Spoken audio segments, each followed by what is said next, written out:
বিসমিল্লাহির রহমানির রহিম। ভার্চুয়াল ক্লাসরুমের আজকের ক্লাসে আপনাদের সবাইকে স্বাগতম। আমরা আজকে আলোচনা করতে চাচ্ছি বল, বলবিদ্যা এবং গতির সমীকরণ পার্ট 2। তো আজকের আলোচনাটা খুব ইফেক্টিভ একটা আলোচনা।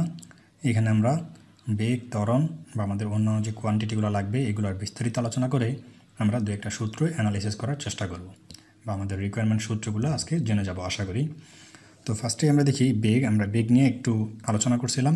আমরা বলছিলাম যে কোনো একটা বস্তুকণা যদি এ থেকে বি বিন্দুতে যায় তাহলে আমরা তাকে বলি কি সরণ, অর্থাৎ এ থেকে বিতে বস্তু কী পরিমাণ দূরত্ব অতিক্রম করছে এটা তার সরণ নির্দেশ করে।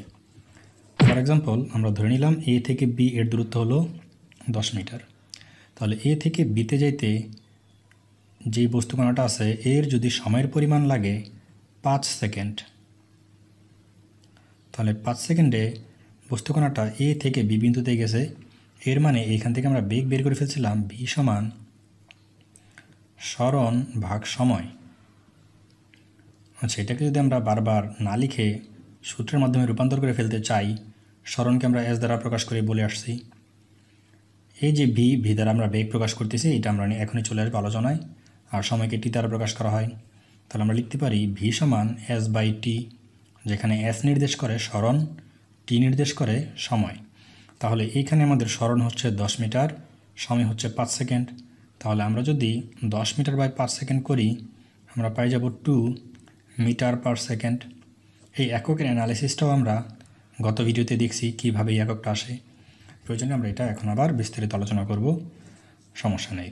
তো তোমরা দেখো, কন্টিনিউ করতে থাকি। তো এখন আমরা যেটা বলতেছি যে আমরা তো নর্মালি এখান থেকে একটা বেগ বের করে ফেললাম। তো এই জাতীয় যে বেগ একটা নির্দিষ্ট সময়ের জন্য একটা নির্দিষ্ট দূরত্বে সে কী বেগে যাচ্ছে, এই জাতীয় বেগটা মূলত গড় বেগের সমতুল্য।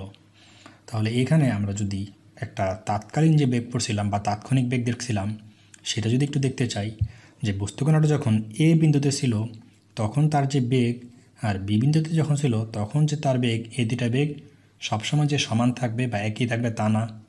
সমান থাকলে তাকে বলি আমরা সমবেগ, ভিন্ন ভিন্ন হলে তাকে বলি আমরা অসমবেগ। তো এই বিন্দুটা হলো আমাদের স্টার্টিং পয়েন্ট। এখান থেকে সে যাত্রা শুরু করছে, সে বি বিন্দুতে জায়গায় পৌঁছাইছে। তো এই বিন্দুটা কেবল হয় আদি অবস্থান, বি বিন্দুটা কেবল হয় শেষ অবস্থান। এই বিন্দুতে কোনো বস্তুর যে বেগ সেটাকে বলা হয় আদিবেগ। এই বিন্দুতে যে বেগ এটাকে বলা হয় আদিবেগ। একে প্রকাশ করা হয় ইউ দ্বারা। এটা তোমরা হয়তো 9, 10 বা ডিপ্লোমাতে অলরেডি পরিচিত হয়ে গেছো। আর এই বি বিন্দুতে বস্তুকণার যে বেগ সেটাকে বলা হয় শেষ বেগ, যেহেতু এটা তার ফাইনাল স্টেট। এটাকে প্রকাশ করা হয় ভি দ্বারা। তাহলে এই যে আমরা এখানে ভি দিয়েছিলাম, সাধারণত বেগ প্রকাশ করার জন্য আমরা ভি ব্যবহার করি। তবে যদি আদিবেগ শেষ বেগ দুইটা কখনো ব্যবহার করতে হয় সেক্ষেত্রে ইউ এবং ভিকে আমরা আলাদাভাবে লিখি বা লেখার চেষ্টা করি। তো এটা হলো আদি অবস্থান, তার যাত্রা শুরুর স্থান। এইখানকার যে বেগ তাকে বলবো আমরা আদিবেগ। এটা হলো তার ফাইনাল অবস্থান বা শেষ অবস্থান, এটাকে বলবো আমরা শেষ বেগ। তো আদিবেগ এবং শেষ বেগ এদের উপর ডিপেন্ড করে আমরা বুঝতে পারবো তার বেগ বাড়ছে নাকি কমছে, অর্থাৎ বেগের পরিবর্তন হয়েছে কিনা। সাপোজ আমরা যদি এই আদিবেগের একটা মান দেই যে এই বিন্দুতে বস্তুকণার যে বেগ অর্থাৎ ইউ এর যে মান, এটা আমি ধরে নিলাম 20 মিটার পার সেকেন্ড। আর ভি বিন্দুতে আসার পর তার যে বেগ, ভি বিন্দুতে তার বেগ হয়ে গেছে সাপোজ 30 মিটার পার সেকেন্ড। তাহলে বেগ অবশ্যই বাড়ছে। আর এককটা আমরা আগে আরেকবার দেখে আসি। আমরা দেখছি ভি সমান এস বাই টি। এই যে এখান থেকে ভি সমান এস বাই টি। এস হচ্ছে আমাদের সরণ, টি হচ্ছে আমাদের সময়। সরণের একক কি? মিটার। সময়ের একক কি? সেকেন্ড। তাহলে আমরা লিখতে পারবো এককটা মিটার বাই সেকেন্ড। তো যেটা ভাগ আকারে থাকে সেটাকে আমরা ইনভার্স দিয়ে গুণ আকারে লিখতে পারি, অর্থাৎ এইভাবে লিখতে পারি। তো এই যে আমাদের চলে আসছে একক মিটার পার সেকেন্ড। তো সাধারণত আমরা মৌলিক রাশিগুলোর একক যদি জানা থাকে তাহলে আমরা যৌগিক কোনো রাশির একক এভাবে পাই যেতে পারি। তো এই জন্য তোমাদের বারবার বলা হচ্ছে যে তোমরা আমার লেকচারগুলো ধারাবাহিকভাবে ফলো করার চেষ্টা করবে। আমি একদম প্রথমেই আমাদের যে পরিমাপের যে বিভিন্ন এককগুলো ছিল সেগুলো নিয়ে আলোচনা করে আসছি, পরিমাপের পদ্ধতি নিয়ে আলোচনা করে আসছি। আর এর আগে রিসেন্টলি আমরা ভেক্টর অধ্যায়টা আলোচনা করে আসছি। এখন চলতেছে আমাদের বল, বলবিদ্যা এবং গতির সমীকরণ। তো যেখানে ছিলাম, বস্তুকণার আদিবেগ যদি 20 হয় তার বিবিন্দুতে বেগ যদি 30 হয় তাহলে আলটিমেটলি তোমরা বুঝতেই পারতেছো এ থেকে বিতে যাওয়ার সময় তার বেগটা বেড়ে গেছে 10 মিটার পার সেকেন্ড, অর্থাৎ তার বেগ বাড়ছে কত 10। আচ্ছা, এখন কথা ছিল এ থেকে বিতে যাওয়ার জন্য তার সময় লাগে 5 সেকেন্ড, তাহলে তার বেগ যে বাড়ছে কী হারে বাড়ছে, অর্থাৎ প্রত্যেক সেকেন্ডে কতটুকু করে বাড়ছে। তো আমরা আগে দেখি যে বেগ বৃদ্ধি, এখানে যে বেগ বৃদ্ধি এটা আমরা আসলে কীভাবে বের করতে পারি। আমরা যদি ফাইনাল অবস্থার বেগ থেকে আগের অবস্থার বেগটা বাদ দিয়ে দিই তাহলে আমরা পাবো 30 - 20 = 10, অর্থাৎ তার বেগ বাড়ছে কত 10। এটা হলো বেগের পরিবর্তন বা বেগ বৃদ্ধি। যদি বেগ হ্রাস পাইতো তাহলে কিন্তু আমরা ইউ মাইনাস ভি দিতাম, কারণ তখন ইউ এর মানটা বড় হইতো, ভি এর মানটা ছোট হইতো, সেই সাপেক্ষে আমাদের মন্দন আসতো।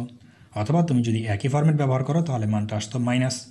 আচ্ছা, তো এখন আমরা দেখব এই যে বেগটা বাড়ছে এটা কতটুকু সময় বাড়ছে 5 সেকেন্ডে। তাহলে আমরা যদি ত্বরণের সংজ্ঞাতে যাইতে চাই বা ত্বরণের ক্ষেত্রে যদি একটু আলোচনা করি, আমরা বলছিলাম যে বেগ পরিবর্তনের হার, তাহলে এখানে বেগ পরিবর্তন তো হয়েছে ভি মাইনাস ইউ, তাহলে হার যখন আসবে তখন আমরা বলছিলাম একে সময় দ্বারা ভাগ করে দেব। তাহলে আমরা যদি সময় দ্বারা ভাগ করে দিই আমরা যে জিনিসটা পাই সেটাকে আমরা প্রকাশ করি এফ এর মাধ্যমে। এই যে এফ এটাকে বলা হয় ত্বরণ বা মন্দন। তাহলে ত্বরণ বা মন্দনকে কী দ্বারা প্রকাশ করা হয়? ত্বরণ বা মন্দনকে আমরা এফ দ্বারা প্রকাশ করি, অনেকে এ দ্বারা প্রকাশ করে। এফ দ্বারা ফ্রিকোয়েন্সি থেকে এফ আসছে, অ্যাক্সেলারেশন মানে ত্বরণ সেখান থেকে এ আসছে। তো তোমরা এফ ব্যবহার করতে পারো, এ ব্যবহার করতে পারো, এগুলো নিয়ে কনফিউজড হওয়ার কিছু নাই, দুইটাই আমাদের ত্বরণ নির্দেশ করে। তো আমরা যদি এখন ত্বরণটা একটু ডিটেক্ট করার চেষ্টা করি, আমরা ভি মাইনাস ইউ এর মান জানি 10, টি এর মান আমরা জানি 5, তাহলে যদি আমরা একটু কাটাকাটি করি আমরা মান পাই যাব 2। তাহলে এইখানে যে ত্বরণের মান হচ্ছে 2। তো এখন আবার ঝামেলা হচ্ছে একক নিয়া। আচ্ছা, উপরে আমাদের কী ছিল দেখো তো বেগ, এই যে বেগ যে বাড়ছে 10, এটা কী বেগ, কী বাড়ছে, বেগ বাড়ছে। তাহলে আমরা বেগের একক জানি মিটার পার সেকেন্ড। তাহলে এইখানে আছে 5, এই 5টা কি আবার সেকেন্ড, তাহলে আমার আগেই ছিল মিটার পার সেকেন্ড, এইখানে আছে আরেকটা সেকেন্ড। তাহলে আমরা জানি বেসগুলা সেম থাকলে পাওয়ারগুলা যোগ হয়, তাহলে আলটিমেটলি আমরা এইখান থেকে যেটা পাই যাব মিটার পার সেকেন্ড স্কোয়ার বা মিটার পার সেকেন্ড ইনভার্স 2। তাহলে এই যে 2 মিটার পার সেকেন্ড ইনভার্স, এইখানে এই জিনিসটা হচ্ছে ত্বরণের একক, ত্বরণ বলি মন্দন বলি তার একক, এই দুটো হচ্ছে তার মান। তাহলে ত্বরণ বের করা আমরা শিখে গেছি। এখন যদি আমাদের কোনো কারণে সাপোজ আমি এই যে এই মানটা বাড়াই দিচ্ছি, যেটা 20 ছিল এটাকে 40 বানিয়ে দিলাম, তাহলে আমাদের এই কন্ডিশন অনুযায়ী এফ সমান কী আসে দেখি, V minus you by T.